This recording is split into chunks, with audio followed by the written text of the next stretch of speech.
भैरव यति का गिरा हुआ दुपट्टा उठाते हुए यति के पास आया और फिर उस दुपट्टे को उसने यति के चारों तरफ लपेट दिया। हालत देखो अपनी, तुम्हें समझ नहीं आता, इतने सारे मर्दों में तुम एक लौती लड़की हो, यहाँ चारों तरफ मर्द ही मर्द हैं। देखो जरा आसपास, और उसके बाद जब तुम्हें कोई बुरी नीयत से देखेगा तब तुम उस पर उंगली उठाओगी। बुरी नीयत से देखेंगे? क्योंकि मैं इस हालत में उनके सामने जाऊंगी? उस रात तो मैं ऐसी किसी भी हालत में नहीं थी ना, जब तुमने मुझे नींद की दवा देकर मेरा फायदा उठाया था। अब क्या कहना चाहोगे तुम? अरे यार, फिर से वही, तुम किस वजह से यहाँ हो? तुम्हारा रिश्ता किसके साथ जुड़ा है? तुम्हारी जिंदगी अब किसके साथ बंध चुकी है? इसका जवाब एक ही है, तुम्हारे हर सवाल का जवाब मैं ही हूं। ये याद रखो कि इस महल में तुम्हारा नाम अब मेरे साथ जुड़ा हुआ है, इसलिए शांत हो जाओ। यति भैरव की बात सुनते ही जैसे ही झोपड़ी से बाहर निकली वो चौंक गई। उसके सामने कार्तिक खड़ा हुआ था। कार्तिक के चेहरे पर मुस्कुराहट थी। तो हमारी मुलाकात हो ही गई। याद है अभी अभी आप मुझसे टकरा गई थी भाभी जी, तो सोचा जो आपका है वो आपको लौटा दूं। वैसे जब मुझसे टकराई थी तब कसम से बड़ी जोर से लगी थी। ये आपके कान का ये झुमका नीचे गिर गया था। वैसे बता दूं आपको कि मैं आपके पति परमेश्वर के बाबा का छोटा बेटा हूं। मैं आपका देवर हुआ। वैसे क्या उम्र होगी आपकी? देखने में तो लग रहा है कि मैं आपसे सालों बड़ा हूं। यति खामोशी से कार्तिक की ओर देख रही थी। इससे पहले कि यति कुछ कहती या करती, भैरव ने यति के कंधे पर अपना हाथ रखा और फिर यति को अपने पीछे करते हुए खुद आकर यति के आगे खड़ा हो गया। क्या हुआ? क्या अब मुझे तुम्हारी पत्नी से बात करने के लिए तुम्हारी इजाजत की जरूरत होगी? बाबा ने कहा है कि घर की इज्जत करनी है। मैं तो बस इज्जत को इज्जत से ही देख रहा हूं। भैरव ने बिना कुछ कहे ही कार्तिक के हाथों से यति के झुमके को उठाते हुए यति को दे दिया। अपना मुंह बंद करो और मेरे सामने से दफा हो जाओ। कोई जरूरत नहीं है तुम्हें मेरे मामलों में पड़ने की। आखिरी बार बोल रहा हूं, चीर के रख दूंगा जो एक भी गलत कदम उठाया। मजा आने वाला है, बहुत ज्यादा मजा आने वाला है। तुम तो खुद ही अपनी हार अपने साथ लिए घूम रहे हो। ओ भैरव, बहुत बहुत मजा आने वाला है। यति को देखकर कार्तिक वहां से हंसता हुआ चला गया। इस पर भैरव कार्तिक को देख रहा था कि तभी धीमे कदमों से यति भी वहां से जाने लगी। यहां भैरव ने थोड़ी देर यति को अपने सामने से महल के अंदर जाते हुए देखा, लेकिन फिर उसने अपने माथे पर हाथ मारते हुए अपने आप से ही कहा, जिस बात का डर था अब शायद वही होने वाला है। भैरव ने यति के हाथ को पकड़ लिया और महल के अंदर उसके कमरे में कुंडी लगा दी। एक बात ध्यान से सुन लो, ना ही तुम किसी से बात करोगी और ना ही ज्यादा इस कमरे से बाहर रहोगी। कोई अगर तुम्हें बाहर बुलाता है तभी जाना। जब गेत की अम्मा तुम्हारे साथ हैं तो अपनी अकल लगाने की जरूरत नहीं है। जितनी बार तुम अपनी अकल लगाती हो उतनी बार कोई नई मुसीबत लेकर आती हो। इतना कहते हुए भैरव कमरे से बाहर चला गया। गेत की अम्मा यति के पास आईं। एक बात पूछूं अम्मा? ना तो आपने हमको दोनों गांव की दुश्मनी के बारे में बताया और ना ही ये बताया कि आखिर मैं इसका शिकार कैसे हुई। लेकिन आप इस घर के लोगों के बारे में तो बता सकती हैं ना मुझे। मुझे तो ये भी नहीं पता था कि बाबा साहब के 2 और बेटे हैं। कुछ दिन पहले तक तो यही लगता था कि भैरव बाबा साहब का नौकर है। ठीक है दुल्हन, लंबी कहानी है। शुरुआत करते हैं नारायण से। नारायण के दादा परदादा भी इसी गांव में थे। चौहान खानदान यहाँ बरसों से है।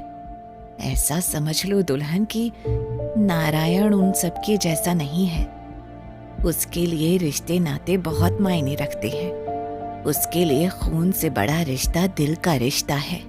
उनके बड़े बेटे समर्थ की शादी होते होते रह गई थी। बात बहुत ज्यादा बिगड़ गई। दुश्मनी हुई, खून खराबे हुए, लेकिन इसका अंत ऐसे हुआ कि बेचारे समर्थ का शादी और औरतों के ऊपर से भरोसा ही उठ गया। समर्थ के साथ साथ इस घर के सारे मर्दों का भी भरोसा औरतों से एकदम से उठ गया। और बाबा साहेब की पत्नी? काफी साल पहले ही वो गुजर गई। वैसे नारायण की बीवी की देखभाल भी हम ही करते थे। काहे से नारायण जब छोटा था हम तब से इस घर में हैं। समर्थ की उम्र अभी कुछ 38 साल होगी और कार्तिक कुछ 34 में होगा और 33 या 34 में ही भैरव भी है।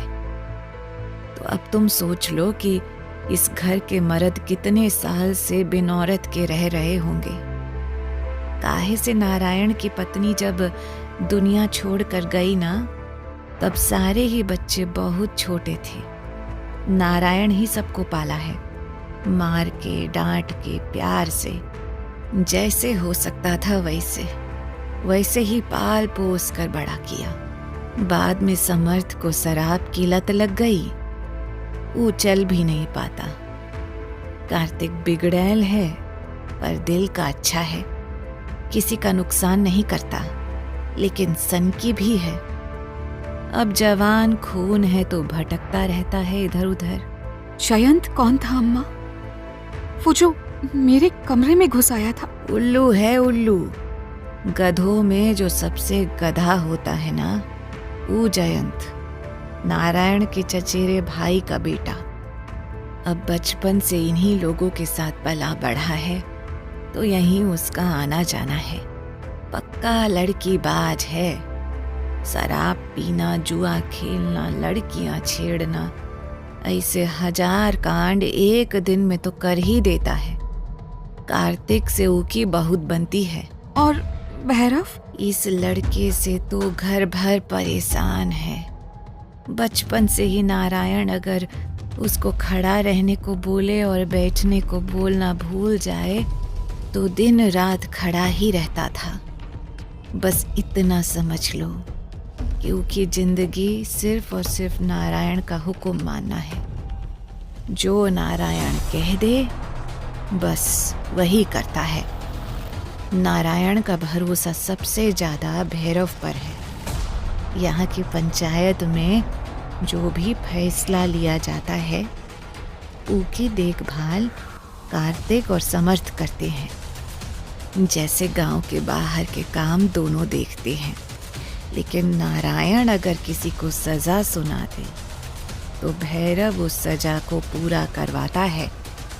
नारायण के हर हुक्म की तालीम का नाम है भैरव। भैरव से बच के कोई ना निकलता है। दबदबा है हमारे भैरव का। जहां निकल जाए वहीं सब सांस लेना भूल जाते हैं। अकेला ही काफी है हमारा भैरव नारायण की दी हुई सजा पूरी करने के लिए। भैरव अकेला ही गांव का सारा मामला संभाल लेता है। बस ऐसा समझ लो, गांव के बाहर के मामले समर्थ और कार्तिक देखते हैं और गांव के अंदर के मामले देखता है भैरव। अम्मा, खुश नहीं हूं मैं।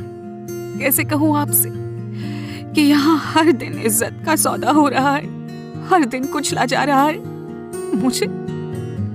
मुझे जाना है यहाँ से अम्मा। नहीं बिटिया नहीं, ये बात किसी से न कहना। तुमको पता है कि तुम ये क्या कह रही हो? अरे हमारा भैरव तो बजरंग बली का महाभक्त है। उसके रहते तो तुम पर कोई उंगली भी नहीं उठा सकता। किसी और से ये बातें ना करना बिटिया। सोचो तो जरा, तुमको कितनी इज्जत से रखा है भैरव यहाँ पर। कोनो और होता तो तुम्हारा जीना मुहाल हो चुका होता। तब तुम्हारे ई फूल जैसे शरीर पर ई मरहम की जगह ना जाने कितने ही हैवानियत के दाग होते। वो तो हमारा भैरव है जो तुमको इतना सही से रखा है।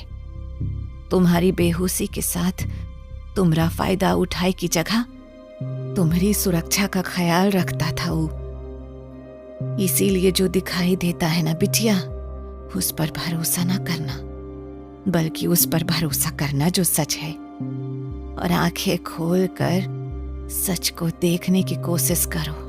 ऐसा नहीं है अम्मा, जिसकी आप तारीफ करते हुए थक नहीं रही है ना, उसने ही मेरे साथ गलत किया। उसने मेरे साथ जबरदस्ती की। इस पर यति की बात सुनते हुए केतकी अम्मा ने यति से कुछ ऐसा कहा जिससे एक बार फिर से यति पूरी तरह से चौंक गई। अरे पागल हो गई होगा, हमरा भैरव ऐसे कैसे कर सकता है? क्या कर सकता वो ऐसा। काहे से? वो तो ब्रह्मचारी है। क्या है वो? क्या मतलब ब्रह्मचारी है? दुल्हन, ई बात हमका पूरा गांव जानत है, यहाँ तक कि तुम्हारा परिवार भी जानत है कि भैरव बचपन से ब्रह्मचार्य का पालन करत है। उसने व्रत के रखा था ना। अरे इस सब के बारे में कौन नहीं जानत है। हो सकता है कि तुमको खबर ना ही हो, लेकिन ये गांव और ये के आसपास सबका ही बात मालूम है। वो तो उसने बचपन में धारण कर लिया था। मासूम था बेचारा। उसको लगा कि इन सारी बातों में जीवन खराब नहीं करना चाहिए। तुम हमारे भैरव का इतना गलत कैसे समझ सकती हो? आप ठीक से समझाएंगी कि क्या कह रही हैं आप? इस पर केतकी अम्मा ने यति से कहा, अरे दुल्हन, जब भैरव छोटा था ना, तब से ही अपनी अलग ही दुनिया में रहता था वो। ठाकुरों का खानदान कैसा होता है जानती हो ना। उस पर से जिस घर में औरत ना हो, उस घर के मर्द कैसे होते हैं ये भी जानती हो। लेकिन भैरव उन सब में से नहीं था। वो तो कभी औरत की तरफ आंख उठाकर भी नहीं देखता था। फिर तुम ऐसे कैसे कह रही हो कि उसने तुम्हारे साथ कुछ गलत किया था? जहां तक हमको याद है, हम हर दिन ही तुम्हारे साथ रहे हैं। काहे से भैरव चाहता था कि हम तुम्हारे साथ रहें? वो तो कभी तुम्हारे साथ रात गुजारा ही नहीं। जिस दिन बाबा साहेब ने भैरव को डांटा था, उसे मारा था, उसने मुझे जबरदस्ती दवा खाने के लिए दी थी अम्मा। और वो दवा खाते ही मैं गहरी नींद सो गई थी। सुबह उठी तो मुझे लगा कि नहीं, शादी के पहले का हुआ था वो तो हमने तुमको बता दिया था। और शादी के बाद जिस दिन की बात कर रही हो ना, तो हम ही थे यहाँ पर। वो बेचारा तो मरहम बना कर दिया था और हमने लगाया था। याद नहीं का? उस रात भी तुमको बुखार था। चोट का जहर तुम्हारे शरीर में फैल रहा था, इसलिए बहुत जरूरी हो गया था कि तुमको पानी की पट्टी करें और तुम्हारा बुखार उतारें। तुमको सोना बहुत जरूरी था। ना सोती तुम तो दर्द के कारण मर ही जाती। इसलिए हम तो पूरी रात तुम्हारे साथ ही थे। सुबह तुम भैरव को देखकर शायद एक बार फिर से उसका गलत समझ ली। मतलब अभी तक मैंने जितना भैरव को कोसा, तानी दिए, धिक्कारा, उसे सब गलत था। हम जानत है दुल्हन, भैरव को देखकर और इस माहौल को देखकर तुम सब कुछ गलत समझ ली होगी। लेकिन बिटिया, भैरव ज्यादा बोलता नहीं है। उको कोई गलत समझे या सही समझे, उका कोनो फर्क नहीं पड़ता। इसलिए जो भी सब हुआ होगा, उसने तुमसे पलट के कुछ बताया ही नहीं होगा। ऊपर से तुम्हारी जो हालत है, उसके हिसाब से तुम्हारा सबको सबकी निगाहों से देखना जायज है। लेकिन बिटिया, हमारी बात ध्यान से सुनो। भैरव ना तो औरतों पर हाथ उठाता है और ना ही उनके साथ कभी कोई गलत काम करता है। अगर हम इस पूरे महल की बात करें तो हम भैरव को लेकर आंख बंद करके कह सकत हैं कि दुनिया की हर औरत उसका साथ सुरक्षित है। भैरव कभी किसी के साथ गलत नहीं करत है। उल्टा हमको तो हैरानी हो रही थी कि तुम दुश्मन घराने से हो और फिर भी वो बेचारा तुम्हारी फिक्र कर रहा था। तुम्हारे जख्मों पर लगाने के लिए मरहम वही बनाता है। काहे से मरहम बनाना भैरव को बहुत अच्छे से आता है। हर जहर का तोड़ है उसके पास। अब सोचो जरा, 11 साल की उम्र में जो बच्चा बाहर झोपड़ी बनाकर रह रहा था, वो महल में अचानक ही आकर तुम्हारी हिफाजत करने लगे। ऐसा इंसान के मन में गलत कैसे हो सकता है बिटिया? यति भी अब खुद से यही सवाल पूछ रही थी। ऐसा कैसे हो सकता है? आखिर सच क्या है?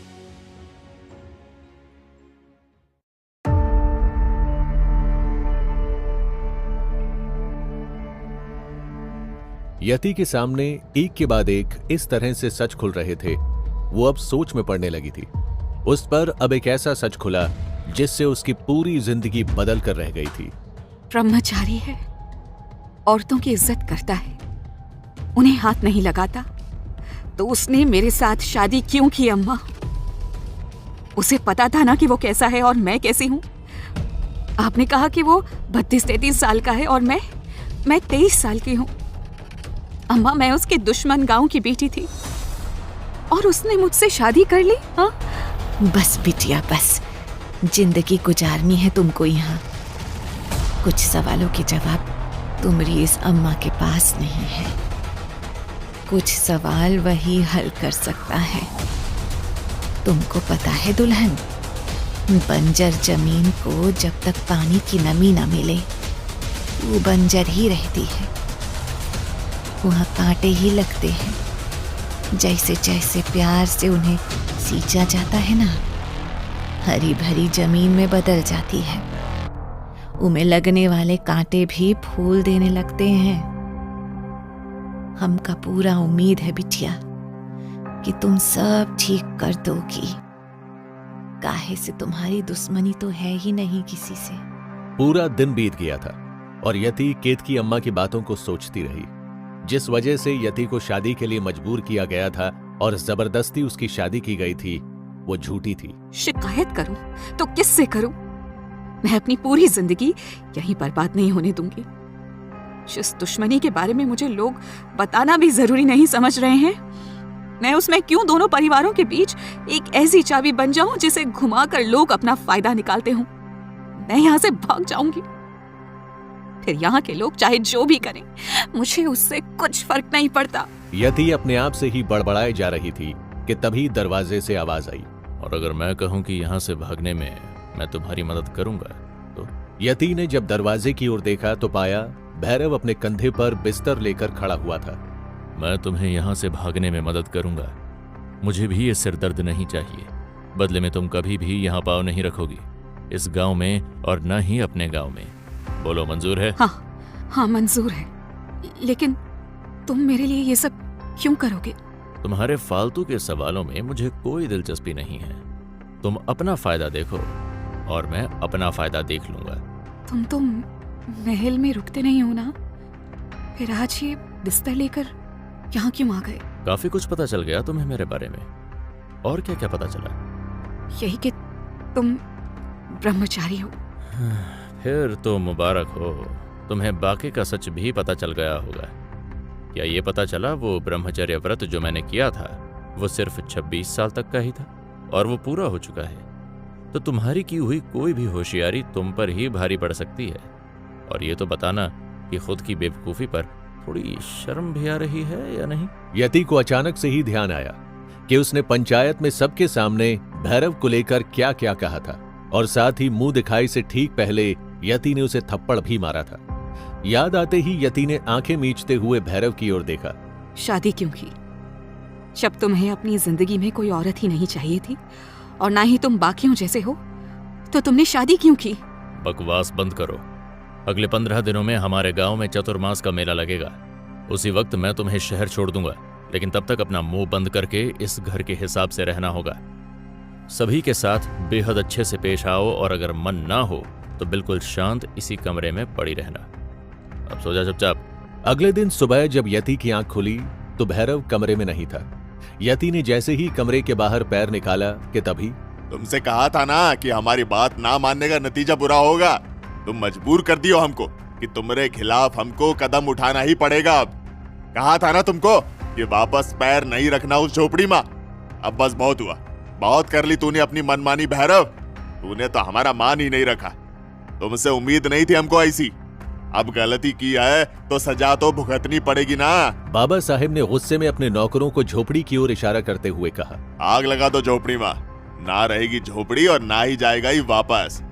बोले थे ना हम तुमको कि महल में रहे बहुरिया के साथ? ये बात सुनते ही भैरव ने बाबा साहेब के पैरों को पकड़ लिया और रोते हुए गिड़गिड़ाने लगा। ऐसा मत करिए बाबा, ऐसा मत करिए।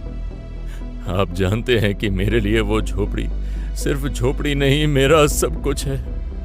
आप मुझसे उसे कैसे छीन सकते हैं? और आपके कहने के मुताबिक मैं महल में ही था, बस अभी थोड़ी देर पहले ही गया था वहां पर। यति दरवाजे के पास खड़ी होकर सब कुछ खामोशी से देख रही थी। उसे बेहद अजीब लग रहा था कि लोग भैरव से डरते थे और भैरव एक छोटी सी झोपड़ी के लिए बाबा साहेब के सामने गिड़गिड़ा रहा था, आंसू बहा रहा था, उनके पैर पकड़ते हुए उनसे मिन्नतें मांग रहा था। बाबा साहेब ने अपने हाथों में भैरव का चेहरा गुस्से से पकड़ा और फिर भैरव के चेहरे को अपने हाथों से दबाते हुए भैरव को धमकी देने लगा। पहले अपने मुंह से बोल कि तू इसी महल में रहेगा बहुरिया के साथ। ये जो अलग से बिस्तर बनाने का तमाशा बनाए हो ना तुम, वो नहीं चलेगा। कैसे हम भले ही एक जगह पर कदम जमा कर रखते हैं, लेकिन हमारी नजर चारों तरफ रहती है। भले हम अपने कमरे में रहते हैं, पर कौन से कमरे में क्या हो रहा है ना बेटा, सब जानत है हम। ऐसे नहीं बन गए गांव के माई बाप और तुम्हारे बाबा साहेब। एक नौकर एक लकड़ी को जलाकर झोपड़ी की ओर बढ़ने लगा। इसे देखते ही भैरव और भी ज्यादा डर गया और बाबा साहेब के पैरों से लिपट गया। नहीं बाबा नहीं, मत जलाइए। आपको मेरा यकीन नहीं तो आप उस लड़की से पूछ लो, वो सब कुछ बता देगी आपको। मैं उसे लेकर आता हूँ। बाबा ये रात में कमरे में ही था मेरे साथ, अभी सुबह ही बाहर गया था। अब झोपड़ी मत जलाइए ना। मुझे याद है आपने मुझे बिटिया भी कहा था, तो बन जाइए ना मेरे पिता, मान लीजिए ना मेरी बात। यति ने इतने प्यार से बाबा साहेब के सामने अपनी बात को रखा। तुम तो पहले दिन से हमारी बिटिया थी, लेकिन मानना पड़ेगा कि चालाक हो तुम। एक बात समझ लो बहुरिया, बातों का खेल हमसे ना खेलना। लेकिन आज तुम हमारी बिटिया की जगह आई हो तो तुम्हारी इतनी सी बात मान लेते हैं, वरना ही तुम्हारा बैल बुद्धि पति ही जानता है कि हम किस तरह के इंसान हैं। यति भैरव के बहते हुए आंसुओं को देख रही थी। इस पर भैरव ने जल्दी से अपना मुंह यति की तरफ से फेर लिया और अपने आंसू पोंछने लगा। भैरव वही लकड़ी के पास जमीन पर बैठ गया। झोपड़ी को देखते हुए उसने अपने चेहरे को अपने हाथों से ढक लिया। यति धीमे कदमों से भैरव की ओर आगे बढ़ी। भैरव के पास जाते हुए डरते हुए ही उसने अपने हाथ भैरव के कंधे पर रख दिए। शांत हो जाओ, नहीं चलाएंगे बाबा इसे। तुम रोना बंद कर दो अब। लेकिन तभी अचानक से भैरव ने यति के हाथ को अपनी ओर खींचते हुए सीने से लगा लिया।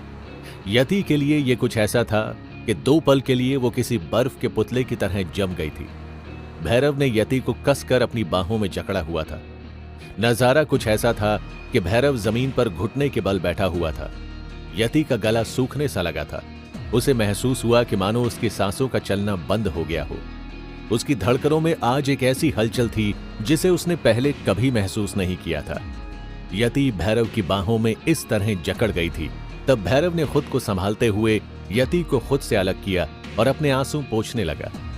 भैरव की नजर यति के कपड़ों पर पड़ गई। रोने की वजह से यति के कपड़े गीले हो गए थे। तुम्हारा शुक्रिया, तुमने बाबा से वो सब कहा, इसलिए उन्होंने मेरा घर नहीं जलाया। यति ने धीरे से अपनी नजरों को नीचे किया और अपने सीने पर हाथ रखते हुए उसने महसूस किया कि उसकी धड़कन बेतहाशा तेज रफ्तार से बढ़ती ही जा रही थी। यति और भैरव आमने सामने ही थे कि तभी एक नौकर भागता हुआ भैरव के पास आया। गजब हो गया भैरव, बाबा साहब की गाड़ी पलट गई है। वो गांव के बाहर जा रहे थे और अचानक हादसा हो गया। जल्दी चलो, उन्हें मदद की जरूरत है। यति और भैरव दोनों ही एकदम से घबरा गए। भैरव उस नौकर के साथ जाने के लिए आगे बढ़ा। बड़े भैया और कार्तिक को बोलो कि जल्दी पहुंचे, मैं इसके साथ जा रहा हूँ। इस पर यति भी घबराई हुई सी बिना कुछ कहे ही वहां से भागती हुई महल के अंदर आने लगी। बड़े भैया, कार्तिक जल्दी आओ, बाबा को कुछ हो गया है। भैरव उनके पीछे गया है, बाबा को चोट लग गई है। बड़े भैया कहाँ हैं आप? यति को इस तरह चिल्लाता हुआ देखकर समर्थ और कार्तिक उसके पास भागते हुए आए और महल के बाहर निकल गए। यति हद से ज्यादा घबराई हुई थी। इस पर यति भी केतकी अम्मा के पास भागती हुई रसोई में पहुंच गई।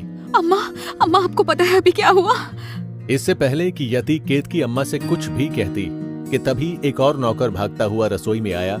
उधर दूसरी तरफ भैरव जिस नौकर के साथ भागता हुआ जा रहा था, वो नौकर भागता हुआ गांव की भीड़ में ही कहीं खो गया और भैरव की नजरों से ओझल हो गया। भैरव फिर भी आगे बढ़ता रहा, लेकिन अचानक ही उसे कुछ अजीब सा लगा। भैरव ने पीछे पलट कर देखा, वो नौकर उसे कहीं भी नजर नहीं आ रहा था और साथ ही आसपास का माहौल भी आम दिनों की तरह काफी शांत था। भैरव को अब कुछ अजीब लग रहा था। इस पर भैरव उल्टे पांव ही महल की ओर भागा। भैरव बिना रुके लगातार भागते हुए महल पहुंचा, लेकिन महल पहुंचते ही भैरव के सामने नजारा ही पलट चुका था।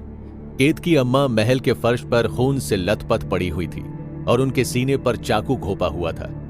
केतकी अम्मा को इस हालत में देखकर भैरव जैसे ही आगे बढ़ा, वैसे ही उसके कदम एकदम से लड़खड़ा गए, क्योंकि दरवाजे पर पहरा देने वाला नौकर भी गला रेते जाने के कारण मर चुका था। भैरव को महल के फर्श पर खून ही खून नजर आ रहा था। भैरव भागता हुआ केतकी अम्मा के पास पहुंचा। उसने पाया केतकी अम्मा आखिरी सांसें ले रही थी। उन्होंने भैरव की तरफ अपना हाथ बढ़ाया। भैरव। भैरव ने जल्दी से केतकी अम्मा के सिर को उठाकर संभालते हुए अपनी गोद में रख लिया।